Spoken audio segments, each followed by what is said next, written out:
Do you take this man to be your lawful husband?"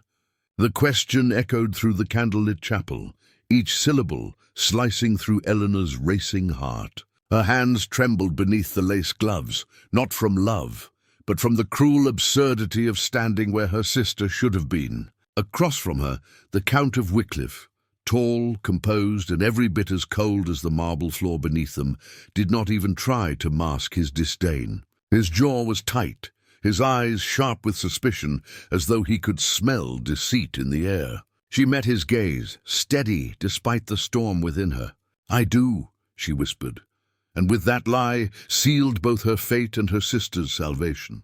The murmur rippled through the gathered aristocracy like a gust through autumn leaves. The scandal would come later, she knew it. But in that suspended moment only one thought consumed her.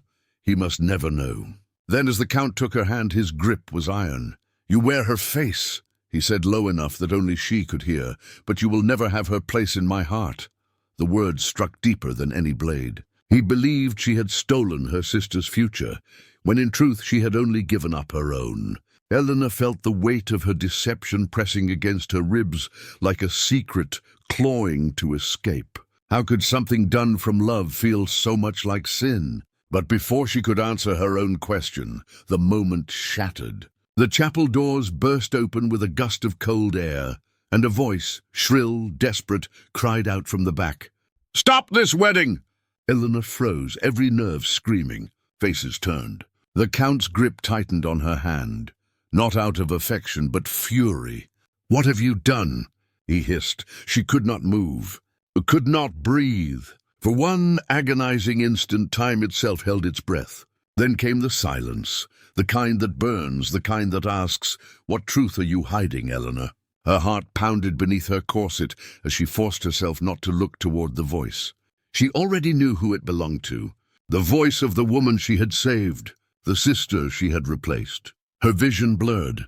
The Count's accusing eyes filled her world, and in that chaos her mind fled backward, desperate to escape. Her thoughts carried her away, back to the night when it had all begun. The night rain struck against the windows of Ashbourne Manor, 1 year before the wedding that was never meant to be hers. It had been a night of thunder and tears. Her sister, Lydia, had fallen to her knees before their father's study door, pleading not to be forced into marriage with the Count, the man she neither loved nor trusted. Eleanor had watched from the shadows, powerless, heart clenched with both pity and fury. Their father's voice had thundered back, "You will marry him, Lydia, or this family will be ruined." Eleanor remembered how Lydia had turned then, her blue eyes wild with terror. "He doesn't want me, Eleanor. He wants the dowry. He wants control." And she had been right. Everyone in London knew the Count's reputation, a man of wealth and precision, but no warmth. A man who saw women as pawns in the game of inheritance and alliance. Eleanor had wanted to protect her sister, but she had never imagined how far she would go. Not until that final night, when Lydia vanished into the storm, leaving behind only a letter and the family's ruin in her wake. Eleanor had wanted to protect her sister, but she had never imagined how far she would go. Not until the Count's carriage arrived at dawn, demanding his bride or his vengeance, and she found herself standing alone in the foyer. Lydia's farewell letter, a confession that spelled their family's ruin, crushed in her hand.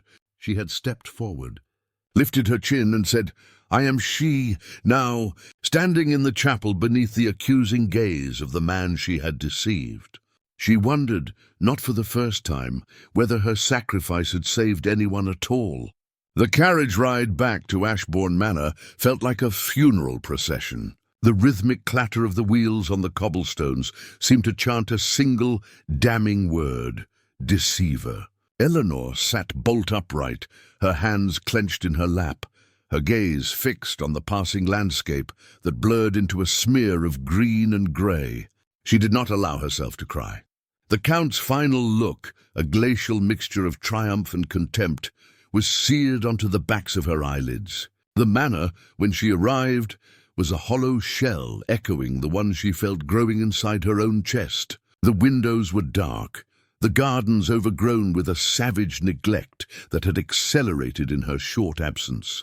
Her father was gone, having fled to the continent to escape the very creditors her failed marriage was supposed to appease. The few servants who remained moved like ghosts, their eyes averted, their greetings mumbled. They knew, of course they knew.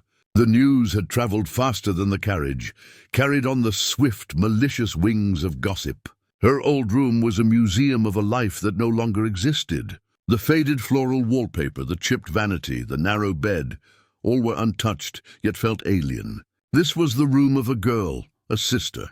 She was neither anymore. She was the Ashbourne deceiver. The name, printed in bold, mocking type in the society pages she had foolishly brought upstairs with her, seemed to bleed across the newsprint. They detailed the shocking fraud perpetrated upon the esteemed Count, painting Eleanor as a cunning adventuress who had attempted to trap a nobleman with a false identity. Her motives were twisted into something avaricious and sordid. Her sacrifice was rendered grotesque. She let the paper fall to the floor. The weight of it all pressed down on her, a physical force threatening to crush her spine. The sacrifice had turned to ashes indeed. It filled her mouth, this ash, the taste of a future incinerated. For what? For Lydia? The thought of her sister was the only ember that still held a faint, dying warmth. Lydia was safe, hidden away in some distant corner of England with the young painter she had loved. That had been the entire desperate point. But the comfort was hollow, a phantom limb. She had no way of knowing if Lydia was truly well, or if she even knew the price that had been paid for her freedom.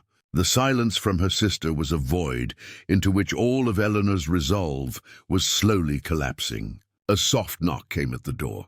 For a wild, impossible moment her heart leapt. Lydia. But it was only Mrs. Albright, the old housekeeper, her face a road map of wrinkles etched with pity. She carried a tray with a cold supper. "I thought you might be hungry, Miss Eleanor," she said, her voice barely a whisper. "Thank you, Mrs. Albright," Eleanor replied, her own voice surprisingly steady, a small victory. She would not break in front of them. She would not give them the satisfaction. The old woman hesitated at the door. There was a letter. "For you." She extended a folded piece of parchment, its seal broken. "Your father opened it before he left." Eleanor took it, her fingers numb. It was from her aunt, her mother's sister. She skimmed the elegant script, each word a fresh puncture wound. "Your actions have brought irreparable shame. Cannot in good conscience offer you refuge. The scandal would taint my own daughter's prospects. You must understand our position." She understood. Oh, she understood perfectly. She was a contagion, and everyone was quarantining themselves from her.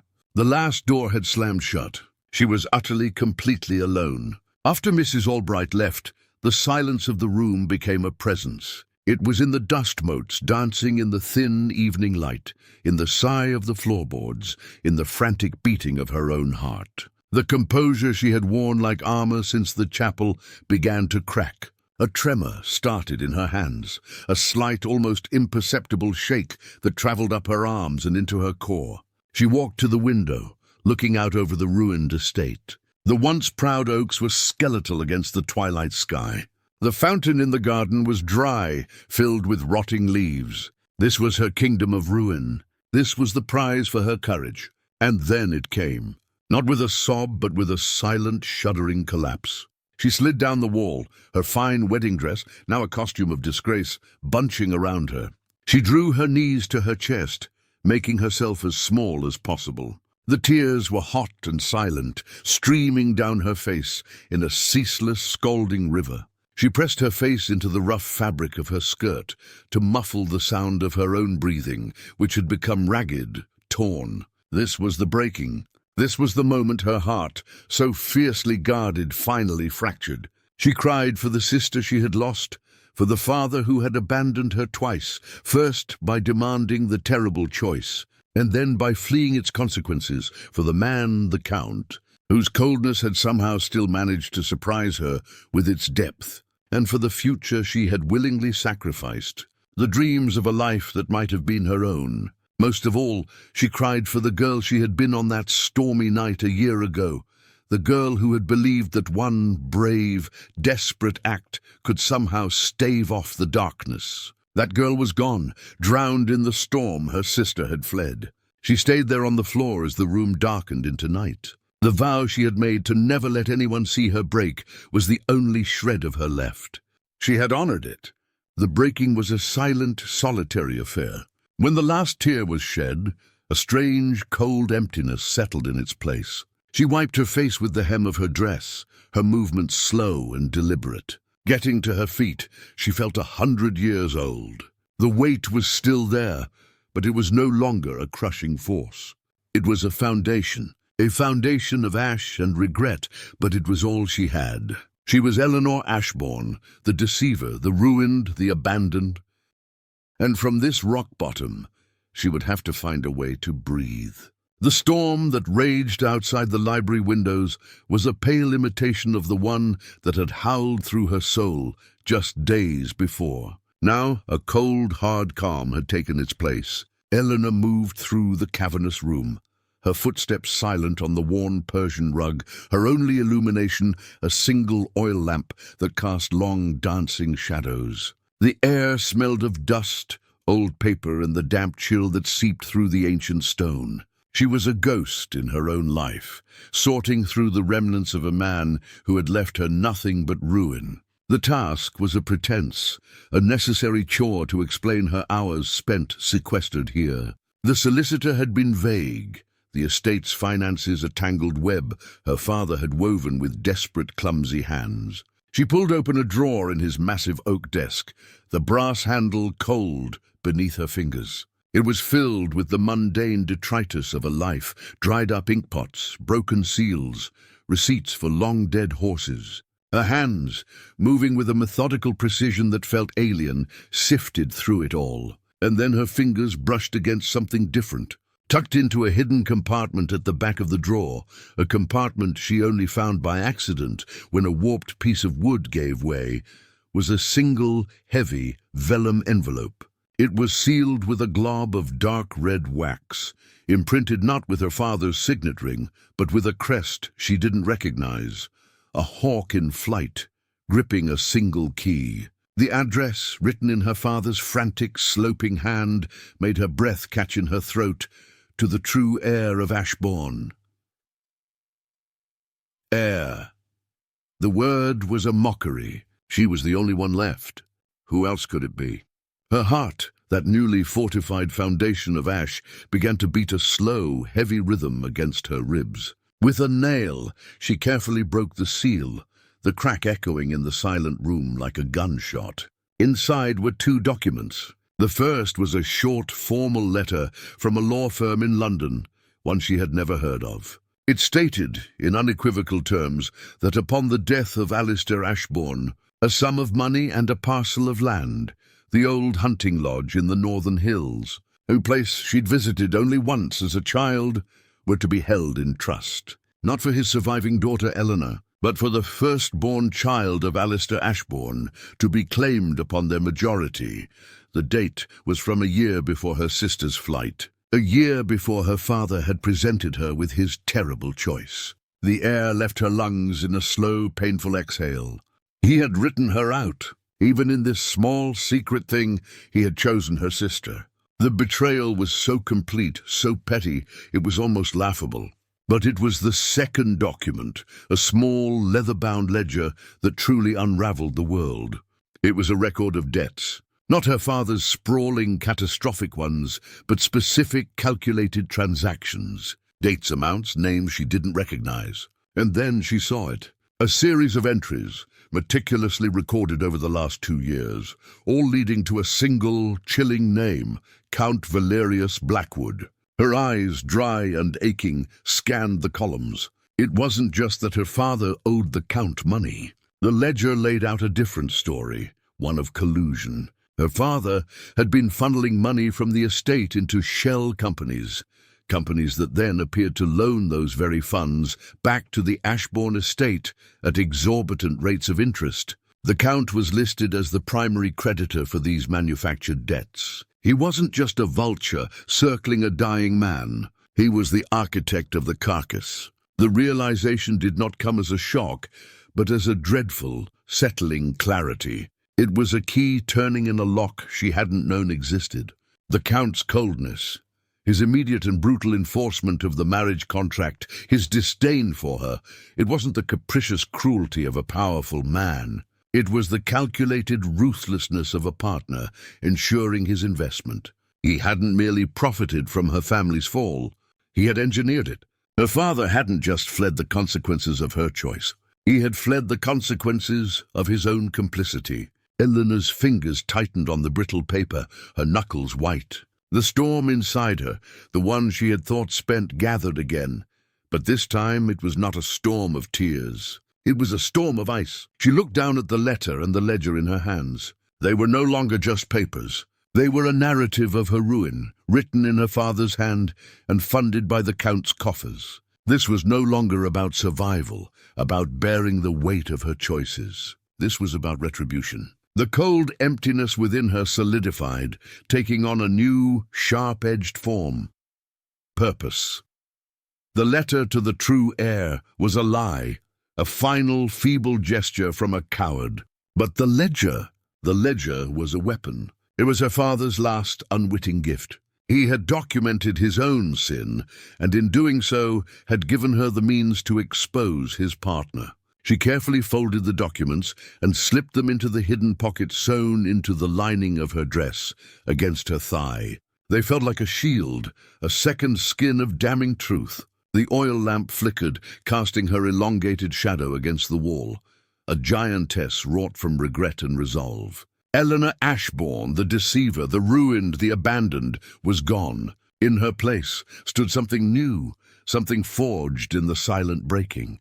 She was Eleanor Ashbourne, the keeper of secrets, and she had just found the one that could bring a Count to his knees. The crystalline clarity that had settled over Eleanor sharpened every sense. The frantic thrum of her heart against her ribs was no longer a drumbeat of panic, but a steady, marching rhythm of purpose. Her grief, a heavy, suffocating shroud for so long, had not vanished. Instead, it had been compressed, folded, and hammered in the forge of betrayal until it was no longer a burden but a blade. She looked around the small, borrowed room, at the meager possessions that spoke of a life reduced to charity, and saw not the end of her story, but the first stark page of a new one.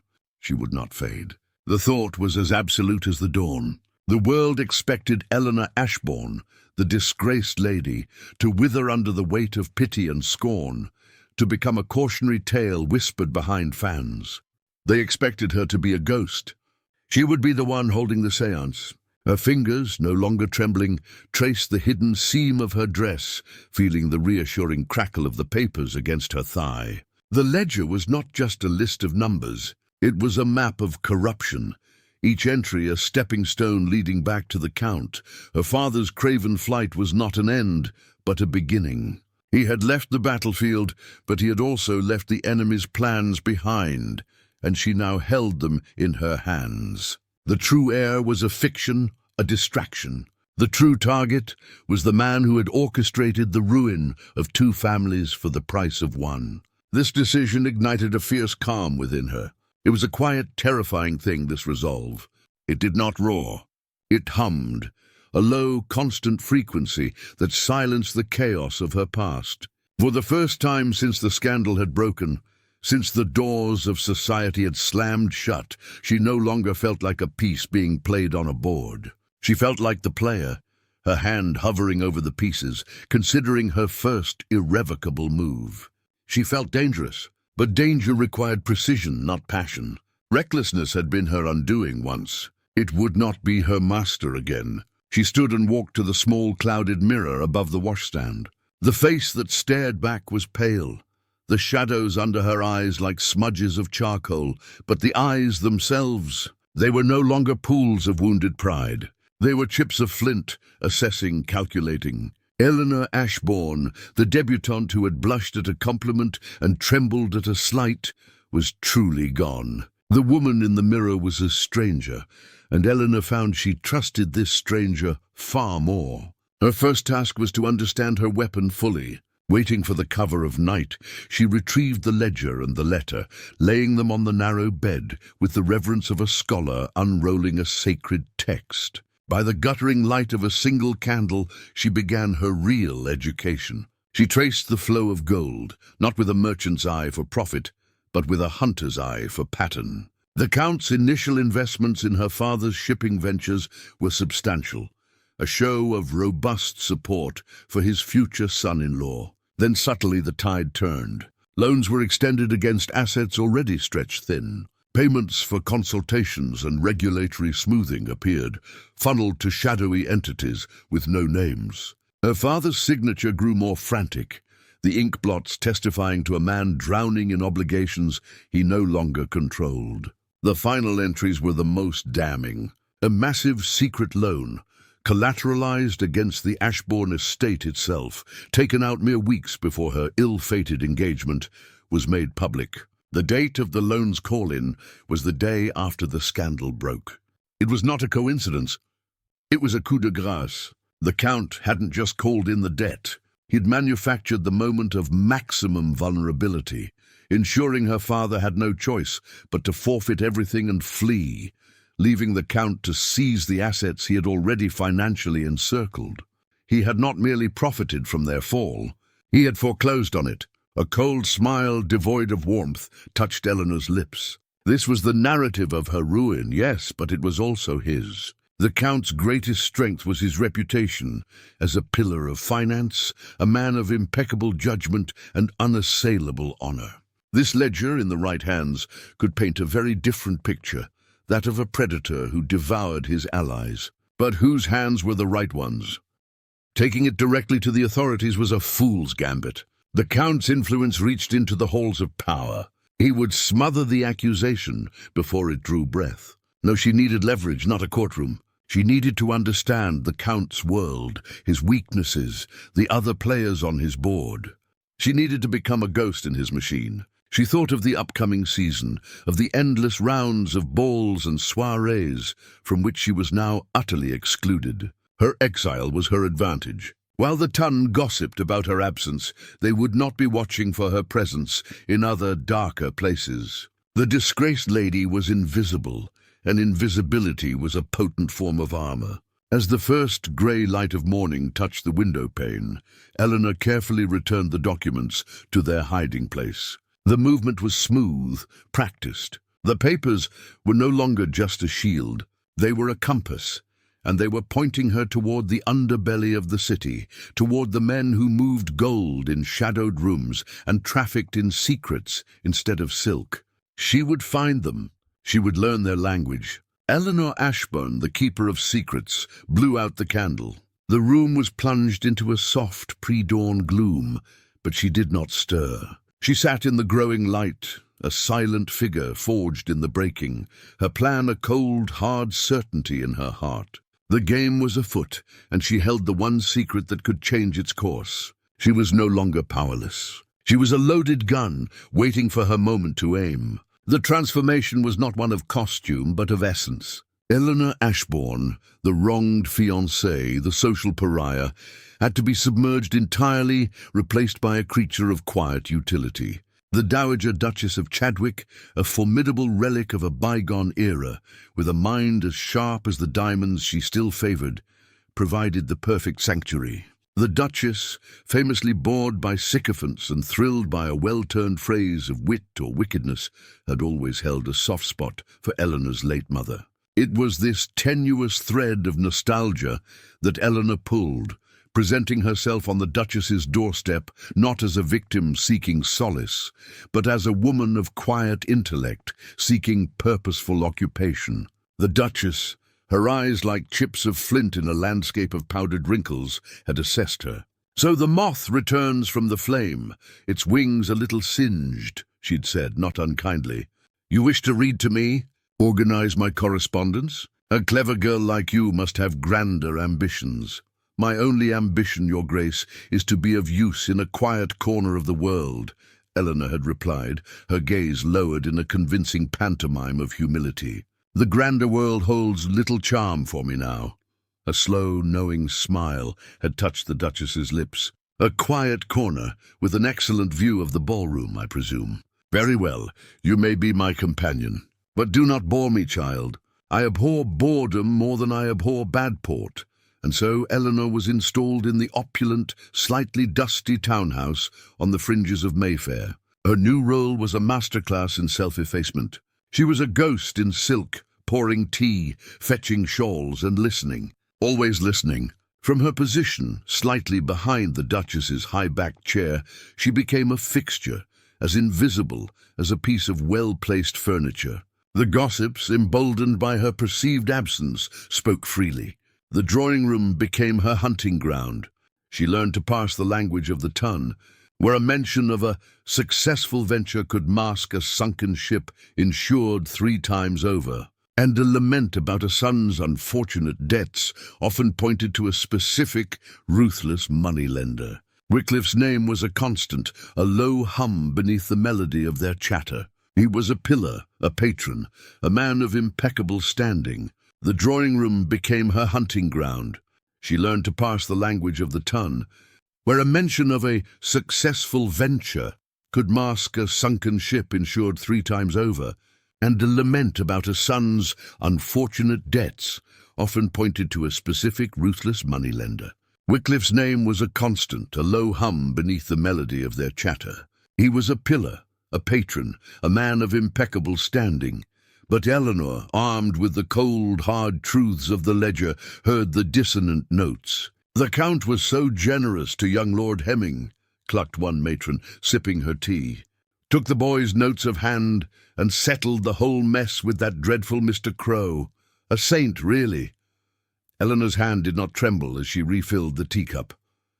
In the ledger, a payment of £5,000 was logged beside Hemming's name. On the same day, a deed to a prime estate in Surrey was transferred to a holding company Eleanor had traced back to a Wycliffe shell. The Count hadn't settled the debt. He had acquired it and then foreclosed, swallowing the Hemming inheritance whole. The saint was a scavenger.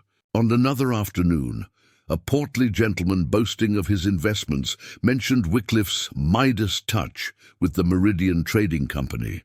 "Doubled my initial stake in a month. The man has the favor of King Midas himself." Eleanor's blood ran cold. The ledger contained frantic encrypted entries about Meridian. It wasn't a successful venture. It was a carefully engineered bubble. Wycliffe was using investor money to pay artificial dividends, inflating the value before the inevitable, catastrophic collapse. He wasn't Midas. He was the architect of the coming ruin, positioned to sell before the crash and leave his allies holding worthless paper. She cultivated her mask of meekness with the precision of a sculptor. Her questions, when she dared to ask them, were always framed as naive curiosity. "Forgive my ignorance," she would murmur to the Duchess after the guests had departed. "But when the gentleman spoke of notes of hand, what exactly does that entail? It sounds so dreadfully complicated." The Duchess, delighted to hold forth on any topic, would elucidate, often adding a salacious detail about who held whose debts, weaving for Eleanor an intricate map of financial obligation and social leverage. Slowly, meticulously, she began to assemble her own web. She identified the other players on Wycliffe's board. There was Mr. Sterling Crow, the shadowy moneylender who seemed to be the Count's favoured instrument for applying pressure. There was Lady Beatrice, a widow with a razor-sharp tongue and a seemingly bottomless purse, who Eleanor suspected was one of Wycliffe's initial investors, her social influence as valuable as her capital. And there was the Honourable Alistair Finch, a man perpetually on the fringes of solvency, whose desperate need for ready cash made him a useful, if unreliable, source of information.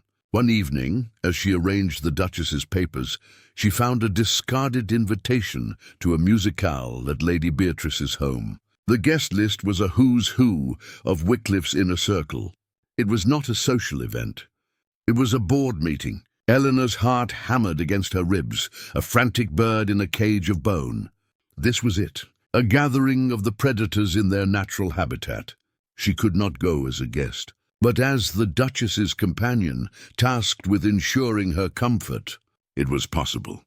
The disgraced lady was invisible, and invisibility was a potent form of armor. She would be a ghost in their machine, listening, learning, and waiting for the precise moment to aim. The cold, hard certainty in her heart solidified. The game was indeed afoot, and she was ready to make her next move. The air in the Duchess's townhouse, usually thick with the scent of beeswax and fading roses, now felt charged, every dust mote a potential spark. Eleanor carried the knowledge of Lady Beatrice's musicale like a live coal in her breast, its heat a constant, anxious companion. She moved through her duties with an automaton's precision, her mind a whirlwind of strategy. How to position herself near a crucial conversation, how to appear so utterly unremarkable that the wolves would bare their throats without a second thought. It was in this state of heightened focus that she was summoned to the Duchess's morning room to receive a visitor. "Mr. Harland," the butler intoned, his voice devoid of interest. On a matter of business relating to a former associate, the name was a ghost from a buried life. Mr. Harland had been her father's solicitor, a man of quiet competence and unwavering discretion who had, in the aftermath of the scandal, simply faded from their existence. Eleanor's first, instinctive fear was that he brought more bad news, some final twisted knot in the legal snare that had ruined them. She entered the room, her posture the very picture of a meek companion, her heart a frantic drum against her ribs. He was older, of course. The lines around his eyes were deeper, and his hair had retreated further, leaving a high, thoughtful brow. But his gaze was the same, sharp, intelligent, and missing nothing. He rose as she entered, his movements economical and precise. "Miss Eleanor," he said, his voice a low, steady baritone, "you are kind to receive me." "Mr. Harland," she replied, her own voice carefully modulated, "I am afraid the Duchess is still at her toilette. May I be of assistance?" A faint, almost imperceptible smile touched his lips. "It is you I have come to see." He waited until the door clicked shut behind the retreating butler before he continued. "I have watched your situation from a distance. It has been a most troubling business. Eleanor's guard, already high, shot up like a portcullis. My situation, as you call it, was concluded some time ago. She would not give him an inch, not this man who had witnessed her family's fall and done nothing. Concluded for the courts, perhaps," Harland said, his gaze steady. "But not, I think, for you. And not, if my suspicions are correct, in accordance with the law." He reached into the inner pocket of his coat and withdrew a slim, leather-bound notebook. "I was not the principal solicitor on your father's final estate contract with Count Wycliffe. My role was peripheral, a review of the land titles for Ashbourne. But certain inconsistencies have preyed upon my mind." He opened the notebook, his finger tracing a line of neat, cramped script. "The contract I reviewed specified a transfer of the mineral rights for the northern quarries, a common enough clause. The final document, the one signed by your father in his desperation, ceded the entire Ashbourne domain, the house, the home farm, the ancestral woods. The clause was rewritten. The language was subtly but profoundly altered. The room seemed to tilt. The patterned carpet swam before Eleanor's eyes. She had known Wycliffe was a villain, but this was different. This was not the ruthless exploitation of a bad bargain. This was cold, calculated fraud. The very foundation of her ruin was a lie. "Forgery?"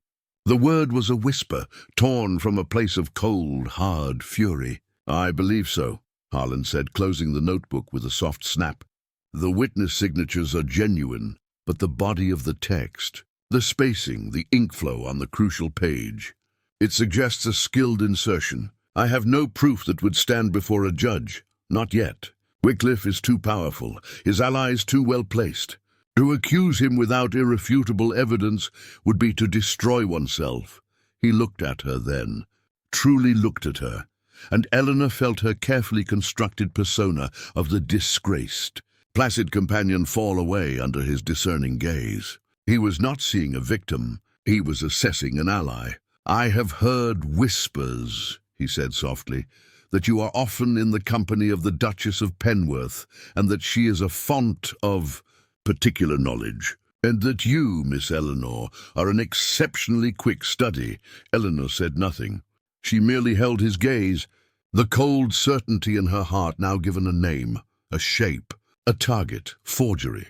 "I am not a young man prone to notions of chivalry," Harland continued, his tone utterly pragmatic. "I offer my aid not out of some belated loyalty to your father, whose pride I always thought would be his undoing. I offer it out of admiration for the formidable woman I see before me, and," he added, "out of a professional distaste for a crime so elegantly committed. It offends my sense of order, an unexpected ally. Not a knight, but a solicitor. Not a savior, but a co-conspirator. It was a far more useful thing." "What must we do?" Eleanor asked, her voice now clear and steady, all pretense of meekness gone. "We must gather proof," Harland said. "The original contract will be in Wycliffe's possession, likely in his study or his solicitor's vault. We need to see it, to compare it to the draft I retained. Furthermore, we must identify the scribe who performed the alteration. Such a skilled hand does not work for cheap, and men who are paid well often talk when they are paid better." A plan began to crystallize in Eleanor's mind, sharp and dangerous. Lady Beatrice's musicale was no longer just an opportunity to listen. It was a potential battlefield. "There is a gathering tomorrow evening," she said, "at Lady Beatrice's home. Wycliffe and his inner circle will be there." Harland's eyebrows rose slightly. "A formidable venue. You cannot possibly—" "I will be there as the Duchess's shadow," Eleanor interrupted. "Invisible. But even ghosts can listen. And sometimes," she added, a new ruthless edge to her voice, "they can plant a seed of doubt or fear in a willing ear. Perhaps Mr. Finch, who is perpetually on the fringe of solvency, might be persuaded to share a confidence for the right price." Mr. Harland studied her for a long moment, a new respect dawning in his eyes. He gave a slow, deliberate nod. "Then the game is indeed afoot. I will begin discreet inquiries into Wycliffe's household staff and his legal representatives. You will be my eyes and ears within the lion's den. We will communicate through the lending library on Grafton Street. Leave any messages for a Mr. Smith in the copy of Paradise Lost. It seems fitting." He rose to leave, pausing at the door. "Be careful, Miss Eleanor. You are not merely dancing with wolves. You are attempting to pull a tooth from the Alpha. He will not hesitate to destroy you if he senses the threat." "He already destroyed me, Mr. Harland," Eleanor said, her gaze turning toward the window, toward the city that housed her enemy. "That is what he fails to understand. A woman with nothing left to lose is the most dangerous player of all. The note was a scalpel, not a sword. Eleanor had crafted it with a surgeon's precision, her gloved hand forming letters that were an anonymous, blocky scrawl, devoid of the elegant penmanship she'd once been praised for. It contained no outright accusation, only a single chilling sentence. "The provenance of the Argent Tear is known to those who see in the dark." She paid a street urchin with a shiny sixpence to deliver it into the hands of a footman she knew to be in Wycliffe's employ, just as the Count was alighting from his carriage for an afternoon soirée at the Burlington Gallery. She watched from across the street, a hooded figure half hidden in the shadow of a stone archway. She saw the footman present the folded paper. She saw Wycliffe's initial dismissive flick of the wrist, his attention on the grand facade of the gallery. Then he paused, his gaze dropping to the note. He broke the plain wax seal, his movements fluid and assured. For a heartbeat, nothing changed. Then a subtle tightening of his jaw, a minute stiffening of his spine. His head snapped up, his eyes, those cold, calculating eyes, scanning the street with a sudden, predatory intensity. He crumpled the paper in his fist, his knuckles bleaching white. The effortless charm he wore like a second skin fractured, revealing the raw panic of a man who'd just heard the first faint tick of a hidden clock. He attempted to recover, offering a strained smile to a passing acquaintance, but the performance was hollow. He did not linger on the steps. He almost fled inside, the crumpled note a secret brand in his hand. It was a crack, hairline but profound, in the marble edifice of his reputation. Eleanor felt a thrill, cold and sharp, lance through her. It was a small victory, a single stitch in the vast tapestry of his deceit, but it was proof. He was not a god. He was a man, and he was afraid. The whispers began that very evening, a soft, insidious rustle through the gilded salons of Mayfair. At Lady Beatrice's musicale the next night, Eleanor moved through the crowd as the Duchess's shadow, a silent, unremarkable accessory. She was a ghost, just as she had told Harland, and ghosts hear everything. She lingered near clusters of gossiping matrons, her eyes downcast as if bored, her ears straining. "Did you see Wycliffe at the gallery?" One dowager murmured behind her fan. "He looked as if he'd seen a spectre." "I heard he received some dreadful news," another confided. "Something about a business venture in the Indies gone sour." "No, no," a third voice, sharper and more perceptive, interjected. "It was about that new acquisition of his, the Tear. I heard a rumor. A question of its history. The seed, anonymous and poisonous, was sprouting." Eleanor allowed herself a sip of tepid lemonade, the tartness a counterpoint to the sweet taste of vindication. This was the battlefield she had chosen, and her first skirmish had been a success. Her mission, however, was twofold. Listening was one weapon. Sowing doubt was another. Her target was Mr. Alistair Finch, a man whose family name was older than the kingdom, but whose coffers were perpetually dusty. He orbited Wycliffe's circle, a sycophant clinging to the periphery of power and wealth, always hoping for a crumb. Eleanor found him near the refreshment table, looking slightly frayed at the cuffs, his eyes covetously tracking a footman carrying a tray of champagne. She positioned herself just close enough, pretending to adjust the Duchess's shawl, which she carried over her arm. As a particularly sombre cello piece began, she let her voice drop, a low conspiratorial murmur meant only for Finch's eager ears. "Such a shame," she sighed as if to herself, "when a man's greatest treasure is also his greatest liability. The insurance premiums alone must be staggering, especially when the documentation is contested." She did not look at him. She simply melted back into the crowd, a ripple of implication left in her wake. A moment later, she glanced back. Finch was no longer watching the champagne. He was staring thoughtfully into the middle distance, his fingers nervously tapping against his thigh. He had taken the bait. A man like Finch survived on information, and he had just been offered a potential key to Wycliffe's vault, or his downfall. The following day, she visited the lending library on Grafton Street. The air was thick with the smell of old paper and dust. She found the copy of Paradise Lost, its leather cover worn soft. Slipping a single sheet of paper between its pages, she felt a jolt of connection to Harland. Her note was brief, coded. The lion flinched. "The jackal is curious. The library remains our Eden." She signed it with a simple E. Deixando o santuário das estantes, ela voltou para o burburinho da rua. A cidade parecia mais alta, mais brilhante, mais carregada de possibilidade. A vitória era pequena, sim, mas era uma faísca na longa e opressiva escuridão. Wycliffe destruiu a mulher que ela era, aquela que acreditava em honra e virtude pública. Ele criou esta nova criatura, impiedosa, paciente e operando nas sombras. Ele havia tirado tudo e, ao fazê-lo, cometeu seu erro mais crítico. Wycliffe had destroyed the woman she had been, the one who had believed in honor and public virtue.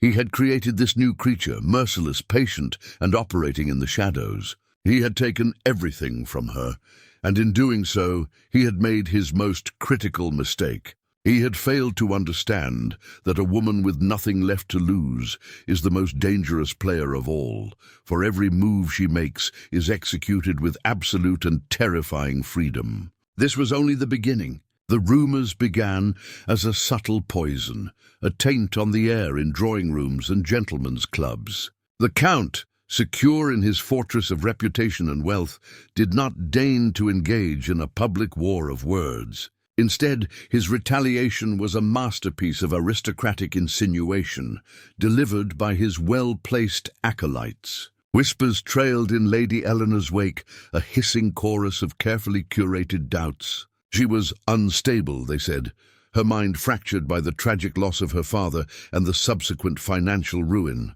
She was vengeful, they murmured, a woman scorned by a powerful man who had rightly dismissed her family's failing fortunes. The narrative was clear. Lady Eleanor Ashbourne was a hysteric, a spurned and pitiable creature weaving fantasies of conspiracy to explain her own downfall. He had expected her to crumble, to retreat from society in a cloud of shame, or to lash out in a manner that would only confirm the accusations. He underestimated the alchemy she had undergone in the crucible of his betrayal. Where he saw instability, she had forged a core of chilled steel. Where he perceived vengefulness, she had cultivated the patience of a glacier. She did not deny the rumors. She did not plead her case in tearful interviews. Instead, she absorbed the slights, her public demeanor a study in graceful, unshakable composure. When a particularly bold matron at the Huxley Garden party remarked within earshot that grief can so unbalance a delicate constitution, Eleanor merely turned and offered a small, serene smile. "Indeed, Lady Huxley," she replied, her voice clear and carrying. "It is a testament to one's character, however, how one endures such trials. Some with grace, others with less honorable tactics." She then excused herself, leaving a ripple of stunned silence in her wake. She was not fighting the rumors. She was reframing them. Every accusation of instability, when met with her preternatural calm, became evidence of the Count's brutality. Every whisper of vengefulness, when contrasted with her silence, hinted at a deeper, more dangerous truth she was choosing not to reveal. Society, that fickle beast, began to shift its weight. The initial sympathy for the poor, mad Lady Ashbourne curdled into a more complex and thrilling suspicion. Lord Finch, his own curiosity pricked by their encounter at the gallery, observed her from across the theatre. He saw not a woman teetering on the edge of collapse, but one of immense, contained poise. He noted how she never seemed to seek attention, yet a space naturally cleared around her, as if people were both drawn and repelled by the quiet force of her presence. "A hysteric does not have eyes that calm, Arthur," he murmured to his companion. "They look like still water over a great depth. One wonders what might surface."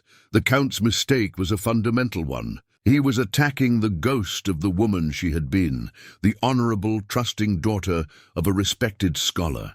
That woman was gone.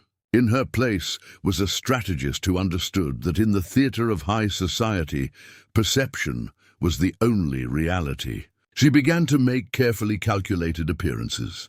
She attended a lecture on antiquities at the Royal Society, sitting in the front row and asking a piercingly intelligent question about provenance that made several collectors in the audience shift uncomfortably. She was not just present. She was a reminder of a world of knowledge and integrity that Wycliffe had trampled. One afternoon, she took tea with Mrs. Throckmorton, the most notorious gossip in London, a woman whose tongue could flay a reputation to the bone. Eleanor did not speak of the Count. She spoke of her father's work, of his unwavering belief in documented truth, of the fragility of legacy. "A man's reputation is his own creation, is it not?" Eleanor mused, stirring her tea. "But it is built upon the testimony of others. My father believed a single verifiable document was worth more than 1,000 whispered opinions. I find I share that conviction." Mrs. Throckmorton, who dealt exclusively in whispered opinions, left the meeting unusually pensive. The story that spread afterward was not about Eleanor's state of mind, but about the quiet, formidable strength of the scholar's daughter and the unspoken challenge she had laid down. The battle lines were no longer drawn between a powerful count and a helpless widow. They were now drawn between public bluster and private resolve, between loud denials and silent evidence. Wycliffe, peering from the heights of his arrogance, saw only that his attacks had not produced the desired result. He failed to notice the more dangerous shift. The jackals and vultures of his own social circle were beginning to sense that the lion, for all his roaring, was afraid. And a predator that shows fear has already lost half the fight. Lady Eleanor Ashbourne, moving through the ballrooms and salons with the silence of a shadow, was no longer a victim pleading her case. She had become an inquiry, a question mark hanging over the Count's impeccable facade, and society was slowly, inexorably, beginning to demand an answer. The silence Eleanor cultivated was a weapon, and the masquerade ball at the Duchess of Claridge's palatial home was to be its scabbard. The invitation, thick and cream-coloured, had arrived like a summons, and she had accepted with a quiet resolve that belied the storm gathering in her heart. The plan was a delicate, perilous mechanism, and she spent her days and nights ensuring every gear and spring was perfectly placed. It was not enough to accuse. She had to demonstrate. The confrontation would not be a hysterical plea, but a surgical unveiling. She began with the witnesses. Mr. Albright. Her father's stooped and meticulous solicitor was persuaded to attend. His briefcase, containing a notarized copy of the original loan agreement, a document Wycliffe claimed had been a gentleman's gift. He was a man of law, not society, and his presence would lend a gravitas that no amount of her own testimony could. More difficult was securing the attendance of Captain Miles Henderson, a cavalry officer and Wycliffe's former comrade-in-arms. The captain was a man bound by a code of honour that warred with his loyalty to his friend. Eleanor did not appeal to his loyalty to her, but to his honour. In a carefully worded letter, she reminded him of a specific evening at her father's house, when Wycliffe, deep in his cups, had toasted my investment in the northern mines. Funded by the good professor's foresight, she asked for nothing but his presence, trusting that the truth, when spoken aloud, would compel him to corroborate it. The final piece was the most dangerous, a letter. Not a copy, but the original. Wycliffe, in the early, ingratiating days of his courtship, had written her a florid, foolish note, filled with youthful ardour and a telling line. When my ventures, so generously supported by your father's belief in me, finally bear fruit, we shall want for nothing. It was not a legal document, but it was a personal one in his own hand, linking her father's money directly to his ventures. She had kept it not out of sentiment, but from her father's own teaching, never discard a primary source. It had been a girlish souvenir. Now it was a piece of evidence. She would carry it herself, a sealed truth against his public lies. The night of the ball arrived, a spectacle of silk and shadow. The Duchess's grand ballroom was a fantasy of light, 1,000 crystal droplets in the chandeliers refracting the glow onto the masked and glittering crowd. Eleanor chose a simple domino mask of black velvet and a gown of deep charcoal grey, a shade that stood in stark contrast to the peacock hues surrounding her. She was a sliver of night amidst the dawn, a quiet, watchful figure. She did not seek Wycliffe out immediately. Instead, she moved through the throng, a study in stillness, acknowledging acquaintances with a slight nod, letting her very calmness become a point of intrigue. She saw him long before he saw her. The Count was holding court near the champagne fountain, resplendent in burgundy and gold. His mask, a gilded affair that did little to hide his arrogant, handsome features. He was the roaring lion, confident in his domain, surrounded by his usual coterie of sycophants. His laughter was too loud, his gestures too broad. He was performing the part of a man without a care, and to the unobservant it was a convincing act. But Eleanor and a few others noted the way his eyes scanned the room a little too frequently, the tightness around his jaw when he thought no one was looking. The jackals were watching. The moment came during a lull in the music. The string quartet paused, and in that pocket of relative quiet, Eleanor glided toward him. The crowd seemed to part, sensing the shift in the air. "Count Wycliffe," she said, her voice clear and carrying, devoid of tremor. "A word, if you please." He turned, a condescending smile already plastered on his face. "Lady Eleanor, you look sombre. Still in mourning, I see. We must endeavour to lift your spirits." "My spirits require no lifting," she replied, her gaze steady from behind the black velvet. "Only the restoration of my father's legacy. You once called his financial support a gentleman's gift. Do you stand by that statement here, before these people?" A ripple went through the nearby guests. This was not the done thing. It was a direct public challenge. Wycliffe's smile tightened. "This is neither the time nor the place for such dreary business, my dear. Your grief clouds your judgment. My judgment is quite clear." She did not raise her voice. "And I have testimony. Captain Henderson." The cavalry officer, who had been standing stiffly to the side, gave a curt, pained nod. "He recalls you toasting the investment, Count, the investment my father made." Wycliffe's eyes flickered to his friend, a flash of betrayal quickly masked.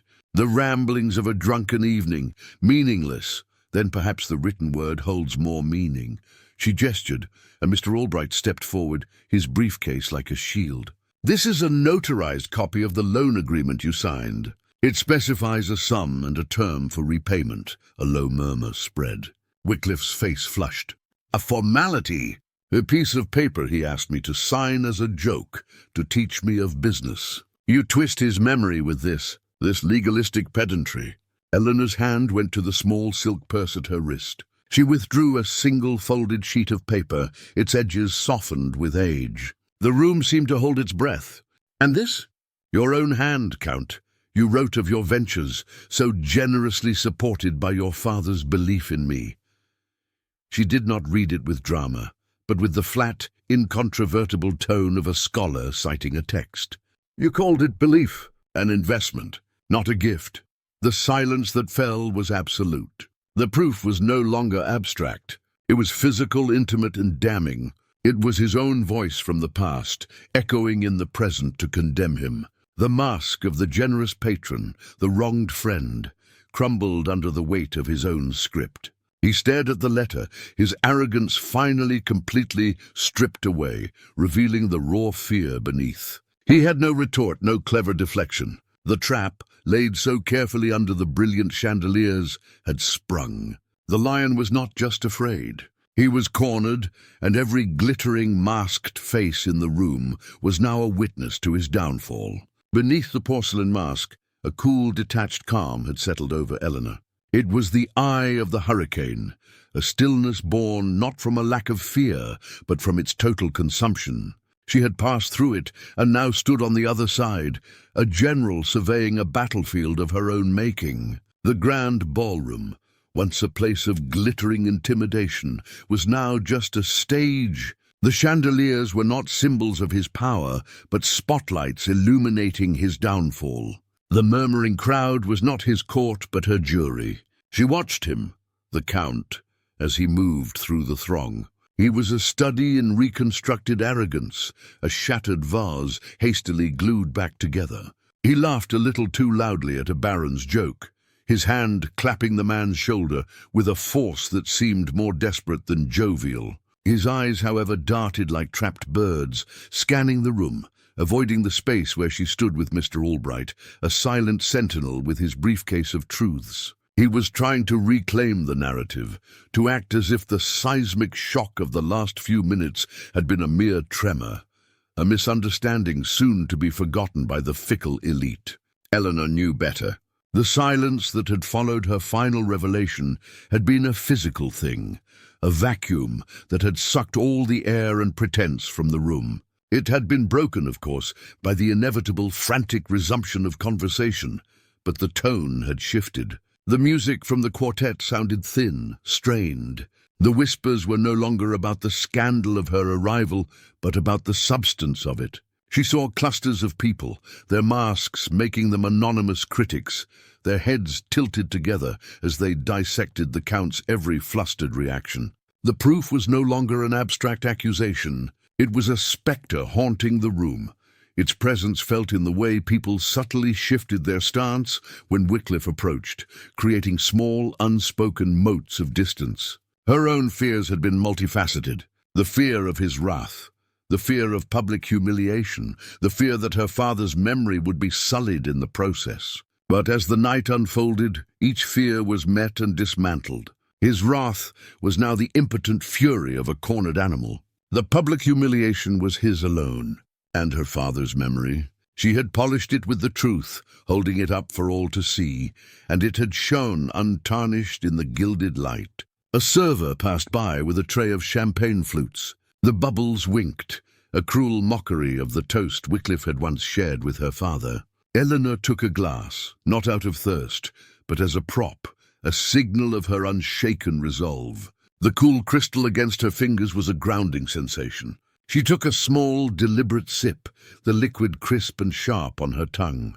It was an act of normalcy in a sea of turmoil, and she saw several people note it, their respect for her composure growing. Wycliffe, meanwhile, had been cornered near the massive marble fireplace by Lord and Lady Ashworth, their faces a mask of concerned curiosity. Eleanor could not hear the words, but she saw the Count's posture, a rigid line of defiance. He was gesturing, trying to explain, to minimize. Lady Ashworth tilted her head, her expression one of polite, unwavering skepticism. It was a quiet, brutal execution of reputation. This was the true battle. Not the dramatic confrontation, but this slow, inexorable erosion of his standing played out in a dozen hushed conversations. Mr. Albright leaned in, his voice a low murmur. "It is done, Miss Eleanor. The facts are in the open. The rest is gossip, which, while potent, is beyond our control." "It is not beyond influence, Mr. Albright," she replied, her eyes still fixed on the scene by the fireplace. "Gossip is a river. We have merely redirected its course. It will now flow where the truth leads it." She finally moved, not away from the crowd, but into its heart. This was the final test, the walk through the gauntlet. She felt the weight of countless gazes upon her, the porcelain of her mask a welcome barrier. A woman in an emerald gown, a friend of her mother's from a lifetime ago, gave her a small, almost imperceptible nod. A gentleman she did not know offered a slight, respectful bow of his head as she passed. They were not declarations of allegiance, but they were acknowledgments. They saw not a vengeful daughter, but a wronged family seeking justice. She stopped before a large portrait of some long-dead Wycliffe ancestor, a stern man in military regalia. She felt a strange kinship with the painted eyes. They had seen battles of a different sort, but battles nonetheless. The past was always present in these old houses, a weight and a witness. From across the room, Wycliffe's eyes finally found hers. The raw fear she had seen earlier was now alloyed with a venomous hatred. There were no more masks between them, not of porcelain nor of civility. The brilliant stage of high society had, indeed, become her battlefield, and in the silent, searing exchange that passed between them, she knew the war was not over. But the first, most crucial battle had been won. He was no longer the untouchable Count, and she was no longer the forgotten daughter of a ruined man. She was Eleanor, and she had, in one evening, rewritten the story everyone in this room thought they knew. The echo of his own condemning words still hung in the air, and as she turned her back on him to face the rest of the night, she knew they would follow him long after the last guest had departed and the chandeliers had been dimmed. The music swelled, a deliberate, soaring waltz meant to signify celebration. The ballroom was a kaleidoscope of shimmering silks and masked faces, a perfect, painful mirror of that other night, the wedding in the chapel that had been meant as her end. The air itself was thick with the same cloying perfume of gardenias and unspoken alliances. She moved through it all, a figure of stark white and resolve, the porcelain mask a familiar shield. And then the crowd seemed to part as if by some unspoken command, clearing a path directly to him. Count Wycliffe stood near the great marble fireplace, a glass of amber liquid clutched so tightly in his hand his knuckles were bone white. He had attempted to recompose his mask of aristocratic indifference, but the cracks were glacial, spreading from the furious tension in his jaw to the hunted flicker in his eyes as they tracked her approach. She stopped before him, the space between them charged with the memory of his shattered glass, his hissed accusations. The ghost of the wedding reception hung between them, her in a borrowed gown of humiliation, him in the glorious, untouchable armor of his station. "You," he said, the single word a low, venomous thing meant for her ears alone. A cruel, familiar sneer twisted his lips. The little actress returns to the stage. "Tell me, do you still practice your fainting spells in the mirror, or have you found a new role to play?" He was trying to force her back into that old story, the one where she was the desperate, deceptive girl, and he the wronged party. But Eleanor did not flinch. She stood straighter, The weight of the locket, her father's locket, a solid, cold truth against her skin. "The role of a grieving daughter requires no practice, my lord," she replied, her voice carrying just enough to be heard by the immediate rapt circle of guests. "It is a part written in loss and etched in truth." Wycliffe's eyes dropped to her hand, which was not clenched in a fist of shame, but held loosely at her side. He saw it then, the glint of gold she allowed to catch the light. His sneer faltered, replaced by a flicker of confusion that quickly morphed into dawning, icy recognition. It was the locket, the one he had torn from her father's neck before having him dragged from this very house. "You wear her face," he hissed, repeating the old condemnation, the words that had once felt like a brand. "You always have. A pale imitation of your mother, and just as deceitful." But the words were different now. They were empty, stripped of their power to wound. They were merely sounds, the last desperate incantation of a man whose spells were failing. "I wear my own face," Eleanor said, and her voice was clear, a bell cutting through the muffled music. She did not raise it to a shout. Its clarity was weapon enough. "And I carry my father's truth." Slowly, deliberately, she raised the locket. She did not open it, not yet. The mere sight of it, this artifact of his crime, was her indictment. "You spoke of deception that night. You were right. There was a great deception perpetrated in this house, but the deceiver was not my father." The air left Wycliffe's lungs in a silent, shocked rush. The raw fear she had seen earlier was now completely devoured by a venomous, cornered hatred. His eyes were locked on the locket, on the physical proof of his sin that she had somehow unearthed and brought back into his sanctum. He had believed it buried, just as he had believed her father's name and her own spirit buried.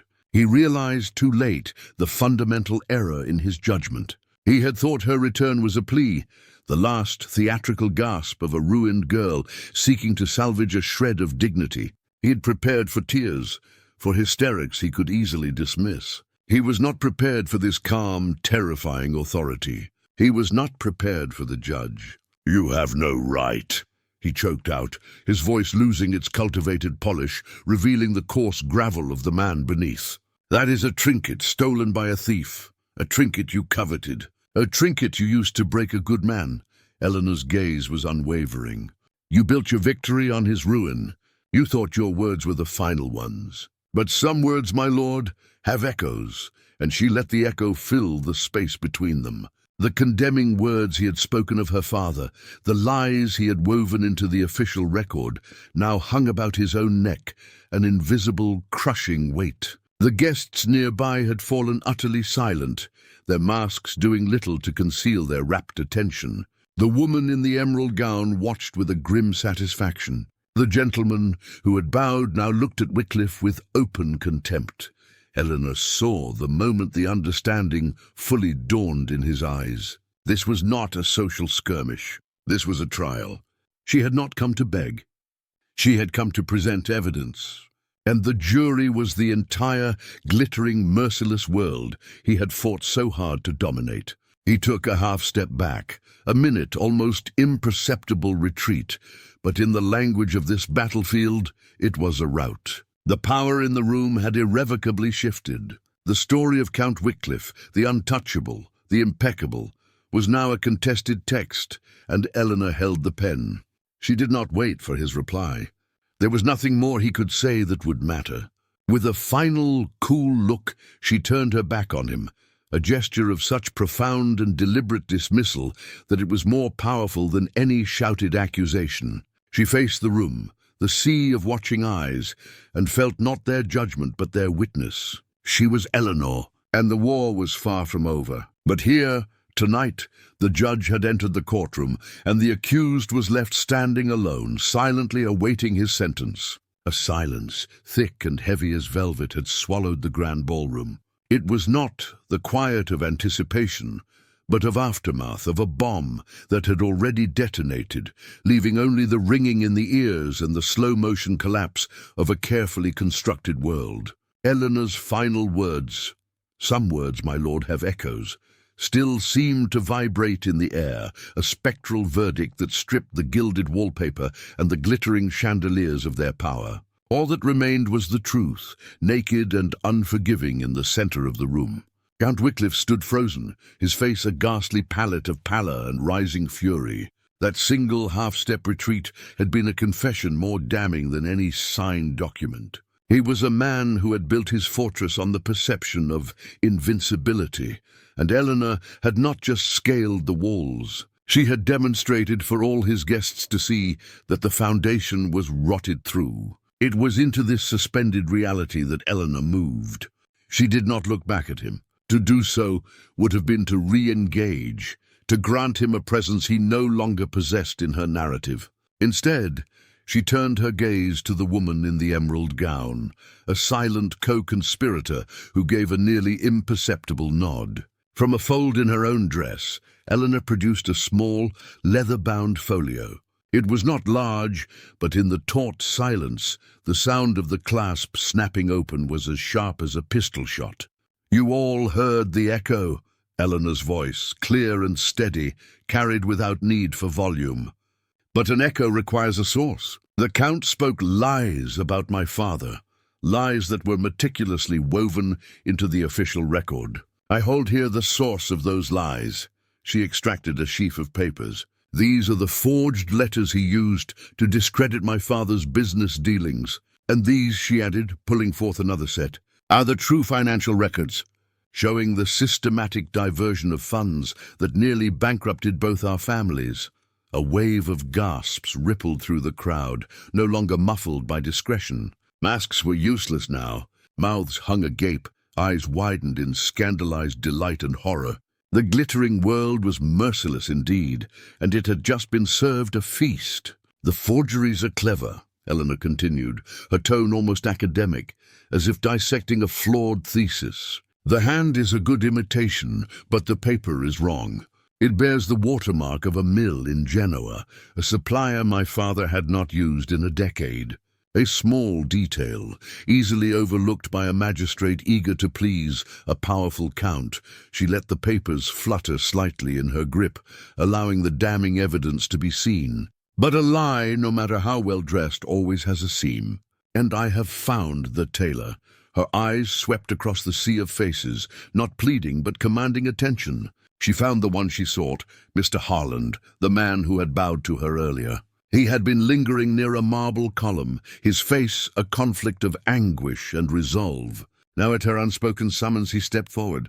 The crowd parted for him, as if he were a spectre of conscience made flesh. "Mr. Harland," Eleanor said, her voice softening a fraction, "you were my father's chief clerk.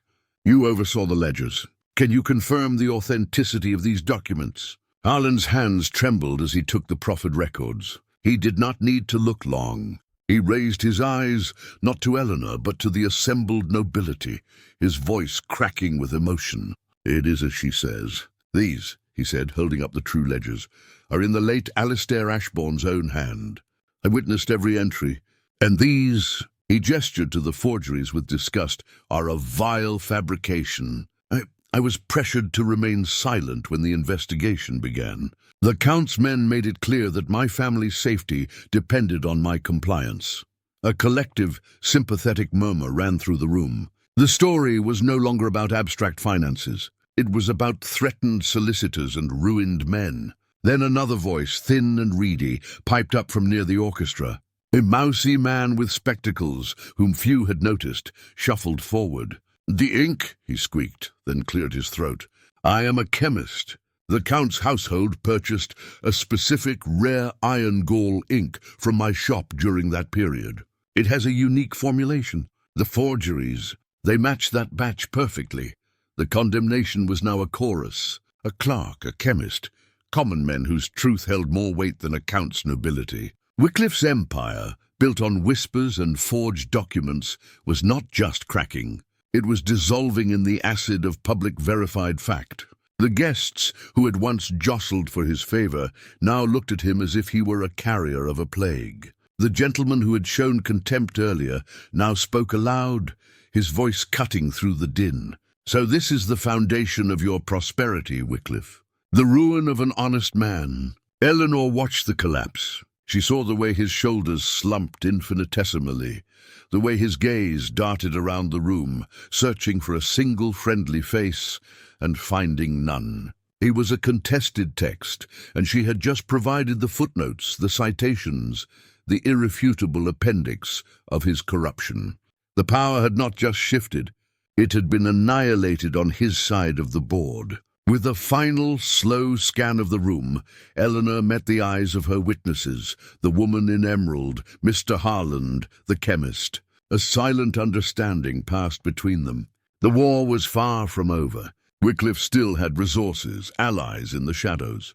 But here, tonight, the first and most important battle had been won. The judge had entered the courtroom, the evidence had been presented, and the jury had reached its verdict. She did not gather her papers. She left them there on a small, ornate table, a monument to his disgrace. Then Eleanor turned and walked towards the grand entrance, the crowd parting for her as it had for Mr. Harland. She did not hurry. Each step was measured, a period at the end of her sentence. She did not look back. There was no need. The image of the Count, standing alone in the center of his glittering world, silently awaiting a social execution from which he would never recover, was already burned into her mind, a trophy more valuable than any trinket. The silence Eleanor left in her wake was a physical presence, thick and suffocating. It was broken not by the Count's voice, but by the frantic scraping sound of a chair being pushed back. Wycliffe moved, not with his former predatory grace, but with the jerky desperation of a trapped animal. He intercepted her just as her hand reached for the cold, polished brass of the front door handle. "A moment," he hissed, his voice a low, strained thing meant only for her. The public facade had crumbled, and now the private cornered man was revealed. His eyes, wide and bloodshot, darted from her face to the lingering, judgmental stares of his former guests. "Eleanor, please. There must be an arrangement, a way to contain this." Eleanor did not pull her hand away, but she turned her head slowly, her gaze as impassive as a stone effigy. She said nothing, forcing him to fill the terrible quiet. "My assets, my holdings? They are vast, complex," he whispered, leaning closer, the scent of his expensive cologne now cloying and sickly. "You cannot possibly understand the web. Let me make a settlement, a generous one. A fortune that would make your current circumstances look like peasantry. You can disappear, live in luxury anywhere in the world. All of this," he gestured vaguely at the scandalized room, "this theater can be forgotten. A misunderstanding between old acquaintances. He was trying to buy back his reality, to paper over the verified truth with the currency that had always served him so well. For a fleeting second, a ghost of his old smile touched his lips, the smile of a man who believed every man and everything had a price. Eleanor's response was not a shout, but a whisper that carried the chill of absolute finality. "There is no price for a soul, Alistair. And you sold my father's for far less than you are offering me now."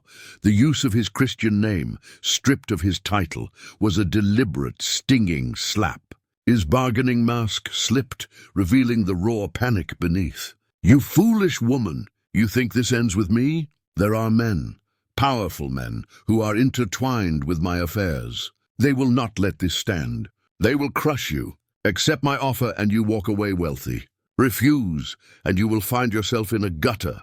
Or worse, the only gutter here," Eleanor said, her voice clear and carrying now, ensuring the closest onlookers heard, "is the one you have dug for yourself with your own greed." Her eyes shifted from his desperate face to a point across the grand foyer.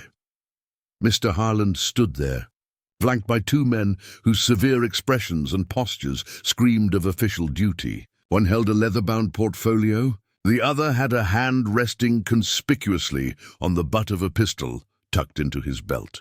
With a slight, almost imperceptible nod from Eleanor, Mr. Harland and the two men began to move forward. "What is this?" Wycliffe demanded, his voice rising an octave. "Containment," Eleanor replied softly. "You spoke of a web. I'm simply ensuring every strand is accounted for."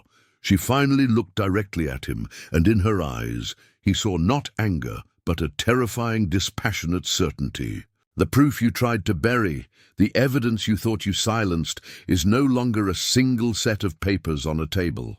Copies are already en route to the Chief Inspector of the Metropolitan Police, the editors of the Times and the Gazette, and the Lord Chancellor's office. The chemical analysis of the forged documents, the sworn affidavits from your former associates. It is all there. There is no bargain to be made. The market on your corruption has closed. The two men reached them. The one with the portfolio bowed slightly to Eleanor. "Miss Eleanor, the warrants are signed." He then turned to the Count. "Alistair Wycliffe, you are to be detained on suspicion of fraud, forgery, and malfeasance. You will come with us, please." The social execution was complete. The legal one had just begun. As the officers led a stunned and silent Wycliffe away, his shoulders utterly collapsed, the last vestige of his grandeur dissolving into the humiliating shuffle of a common prisoner. The collapse was not a slow decay, but a structural failure of breathtaking speed. By the following morning, the news was the lead story in every paper, the scandal so potent it overshadowed parliamentary debates and foreign wars. Wycliffe's financial empire, a gaudy palace built on sand, was swallowed by the tide of truth. Banks called in his loans, partners severed ties with theatrical haste, and his assets were frozen by the courts before he even secured a barrister. His titles, those hollow honors he had flaunted, became anchors dragging him into disgrace. And Eleanor, the woman they had all once dismissed as a mad, grieving spinster, became a figure of terrifying legend. In the drawing rooms and clubs where she had once been whispered about with pity or contempt, her name was now spoken with a hushed blend of reverence and fear. They did not understand her methods, only her results. She had not raged. She had researched. She had not accused. She had proven. She had walked into the lion's den and had not merely tamed the beast, but publicly dissected it with surgical precision. Her vengeance was not loud or bloody. It was quiet, administrative, and absolute. It was in the official seals on the documents that stripped Wycliffe of his wealth, in the silent turning away of former friends on the street, in the vacant, echoing halls of his now repossessed London mansion. It was the restoration of her father's name in the annals of their industry, his innovations once again credited to him. Weeks later, Eleanor stood before her father's grave, the simple headstone now clean of the neglect that had briefly claimed it. She placed a single fresh white lily against the cold granite. There were no words. The silence here was different from the one at the party. It was peaceful, a debt finally settled. The world saw a formidable and fearsome woman, an avenging angel of ledger books and legalities. But in this quiet space, she was simply a daughter who had kept her promise. The war, as she had known, was over. The victory was not sweet, for it was built on a foundation of loss, but it was complete. And in its completeness, there was a cold, perfect, and unassailable peace. The silence in Eleanor's study was a palpable thing, thick and heavy as velvet. It absorbed the faint crackle of the fire in the hearth and the distant, muted sounds of the city beyond the window. She did not offer him a seat.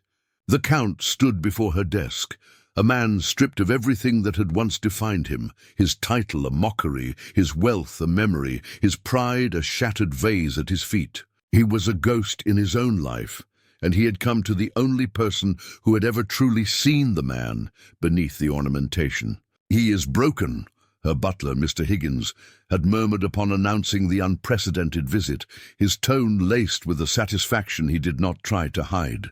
Eleanor had merely nodded, setting down her pen. She had expected this, calculated it even. Yet the reality of his presence was a different substance altogether than the cold arithmetic of her plans. He did not speak at first. His eyes, once bright with arrogant charm, were shadowed hollows. He looked at the room. Her room, filled with her father's recovered ledgers, her own meticulously kept journals, the simple, elegant furniture that spoke of quiet taste rather than loud opulence. He was seeing her for the first time, not as an impostor in a world of men. not as a mad spinster to be pitied or a conquest to be won, but as the only person in the room, in his entire ruined world, who possessed a shred of honor. The realization was a physical blow. She saw him sway with the weight of it. "Eleanor," he began, his voice a ragged tear in the quiet. It was the first time he had used her Christian name without a layer of condescension or strategy. I have come." She said nothing. She simply watched him, her hands folded neatly on the polished wood of the desk, a queen holding court in a kingdom of her own making. Her silence was her power, and she wielded it without mercy. It compelled him to fill the void with his shame. "I was a fool," he whispered, the words tasting like ash. "A vain, preening fool. I saw your father as an obstacle. I saw you as—" He trailed off, unable to voice the cheapness of his initial assessment. "I came for the business, for the prestige. I stayed for you." That at least became true. But by then the rot was already set in my character. He fell to his knees then. It was not a dramatic, performative gesture, but the simple, total collapse of a man whose skeleton could no longer support the weight of his disgrace. His hands, elegant even now, gripped the edge of her desk as if it were a lifeline. "I am begging you," he pleaded, his gaze fixed on her implacable face. "Not for my wealth or my name or my freedom. God knows I deserve the jail. I'm begging for your forgiveness, for the theft of your father's legacy, for the theft of your peace, for the casual cruelty of my doubt." Eleanor listened. She absorbed his words, each one a confirmation of her victory. This was the final piece of her vengeance, to have her enemy kneel not out of fear of the law, but out of a genuine, gut-wrenching comprehension of his own moral bankruptcy. It was everything she had worked for. The quiet, administrative ruin made manifest in a broken man on her rug. And yet, a part of her, a small, sequestered part she had believed long since cauterized, trembled. It was the part that had once, in the giddy, foolish days of his courtship, believed in the light in his eyes. The part that had thrilled at the touch of his hand, that had woven elaborate daydreams of a shared future. That girl, that naive, love-starved creature, stirred at the raw, unvarnished sincerity in his voice.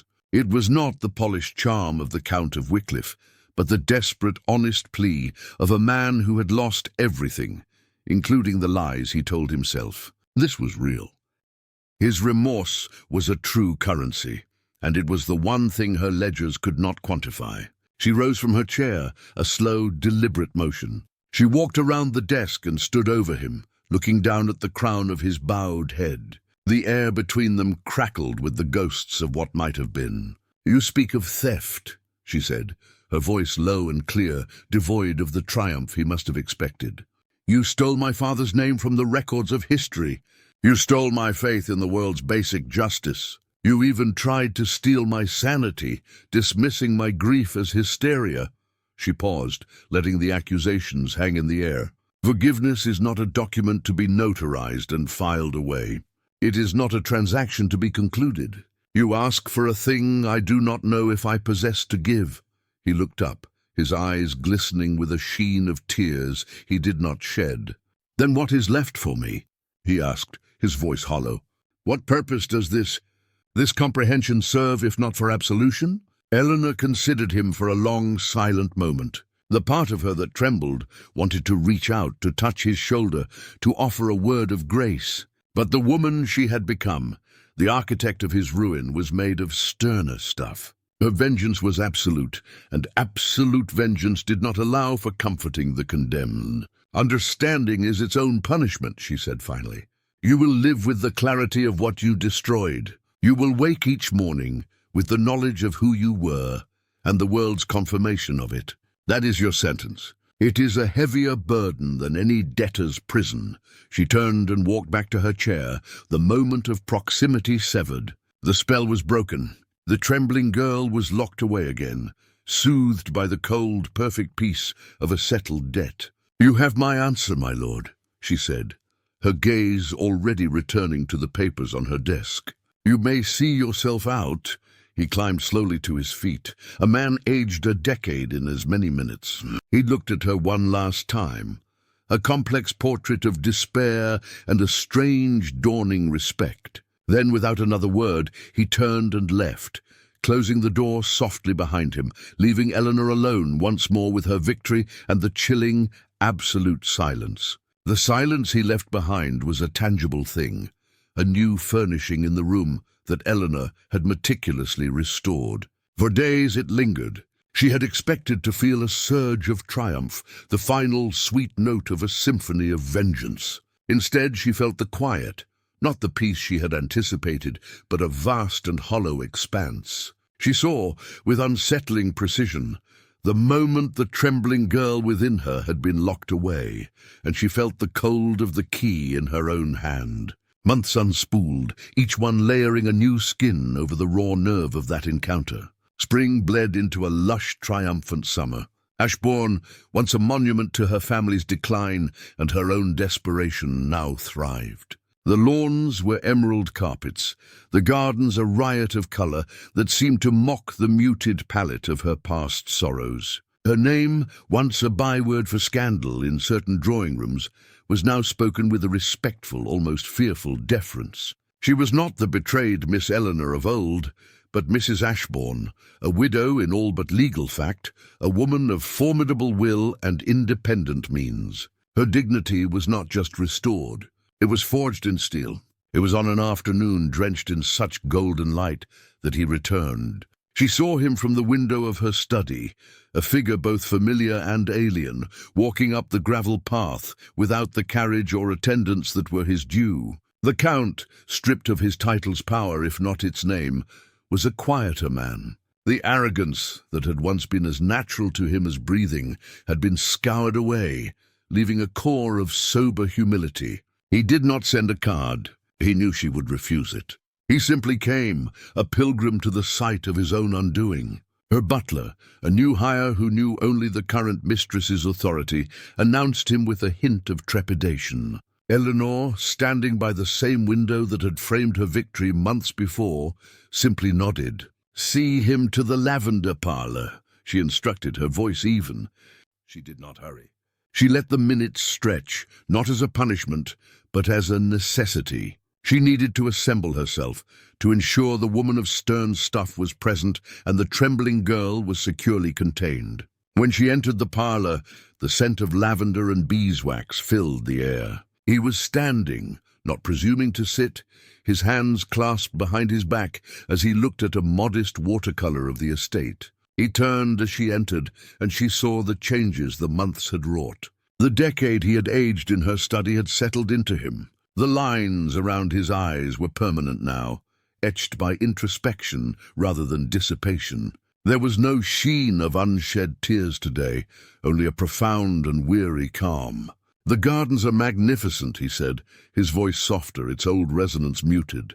"They suit you. This life suits you." "It is the life I have made," she replied, neither inviting nor rejecting the conversation. She took a seat, not behind a desk as a fortress, but in a chair by the empty fireplace. A subtle but significant shift. He did not speak of the past. He did not mention forgiveness or repeat his hollow question of purpose. Instead, he spoke of the present. He told her of the small estate he had purchased in the Lake District, far from the gossip of London. He spoke of learning the names of trees, of the blisters earned from honest labour alongside his few retained servants, of the silence that was no longer an accusation, but a companion. He had not found absolution, he explained, for that was not his to find.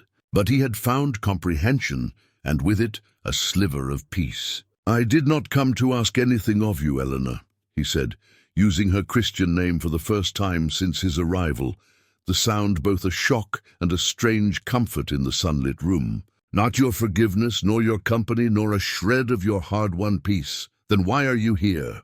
she asked, her gaze steady upon him. He met her eyes, and in his she saw the full weight of the burden she had sentenced him to carry. He was living with it. He was not broken by it, but shaped by it, like a river stone worn smooth by a relentless current. "I came to ask if such a thing as redemption can be shared. Not given, not granted. But if the simple, quiet work of one person trying to be better, if it can exist in the same world as the happiness of the person they wronged." or if my mere existence is a stain upon yours.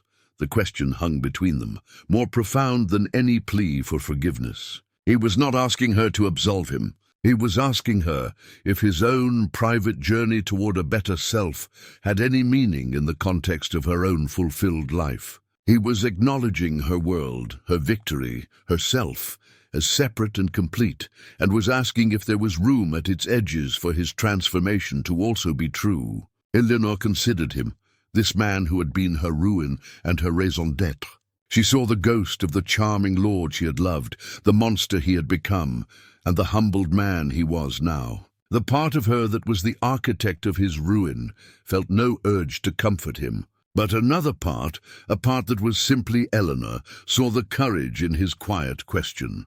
She did not answer immediately. She let the silence stretch, filled only by the drone of a bumblebee outside the window. She looked past him, through the panes of glass, to the blooming gardens of Ashbourne, to the legacy she had reclaimed from the ashes of their shared disaster. Her name was redeemed, her dignity was restored, and in this moment, faced with the man who had been the catalyst for it all, she felt the final piece of her reclamation click into place. She belonged not to the scandal he had created, nor to the sacrifice she had been forced to make. She did not even belong to the vengeance that had consumed her.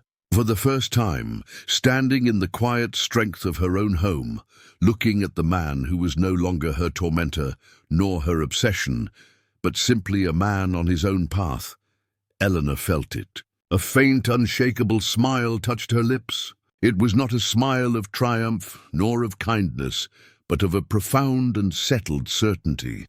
She belonged to herself. And that finally was answer enough.